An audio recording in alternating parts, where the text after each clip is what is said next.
Hi there. I know I've talked about call conversion before, so why bring it up again? Please hear me out on this one. Because the more data we collect across practices, the more compelling the difference is becoming.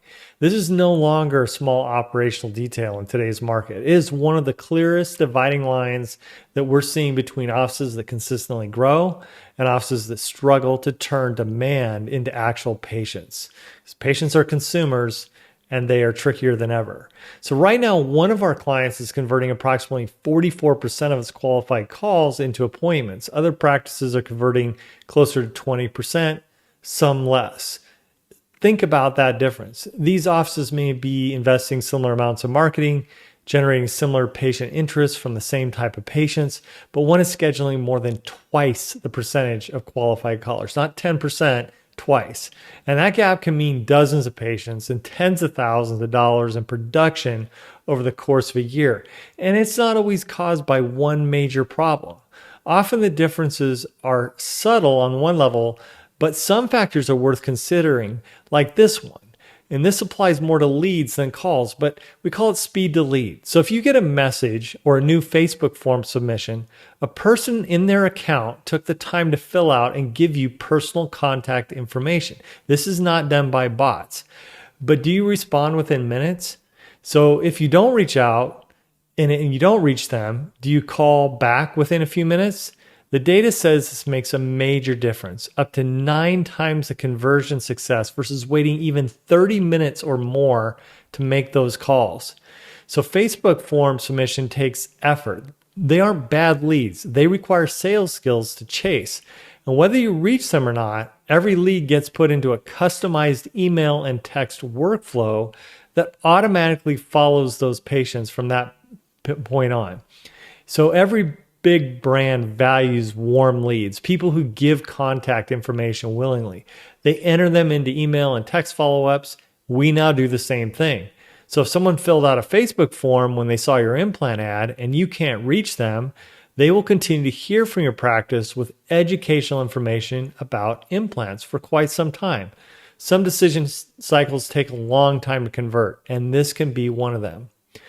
So related to calls, some factors may be more subtle, like the energy in the greeting when you get on the phone, or how quickly the team builds trust, whether they sound genuinely interested in the caller's situation, whether they ask the right questions before discussing insurance or price, or whether they confidently guide the person toward an appointment instead of simply providing information. Small moments can really produce dramatically different outcomes. And so to help, we're providing your team with an exclusive front office call conversion playbook at no charge. It was put together by a new member of our team who is a highly successful dental marketing expert, has worked closely with many high-performing practices. So the playbook includes practical language, proven approaches, and real-world strategies that your team can use immediately. There are insights like 80% of the first call should be about asking specific questions and listening rather than telling them all about the practice, which is really what our tendency tends to be.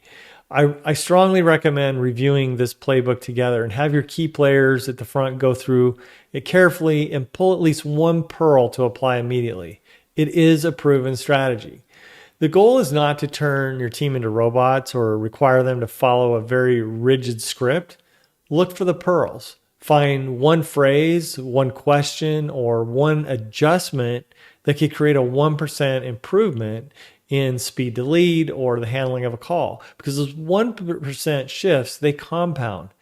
We also cannot separate call conversion from missed calls. We currently have offices missing close to 50% of their incoming calls.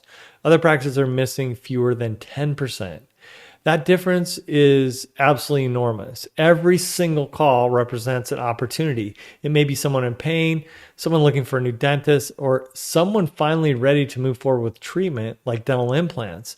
When that call goes unanswered, they don't always leave a message. They may simply call the next office. So review when your calls are being missed. Is it during lunch, the morning huddle, busy check-in periods, after hours, on the weekends? Then make sure there is a really clear system to return every missed call as quickly as possible. You don't need to fix everything this month. That's not the idea. But I recommend you review the playbook, examine your missed call data, and choose 1 or 2 changes that your team can consistently implement. And that consistency is what really matters, because the next level of growth may not require more calls at all. It may simply require doing more with the opportunities you already have. And we're here to help, and we can provide further guidance on this really critical aspect. So please feel free to reach out anytime.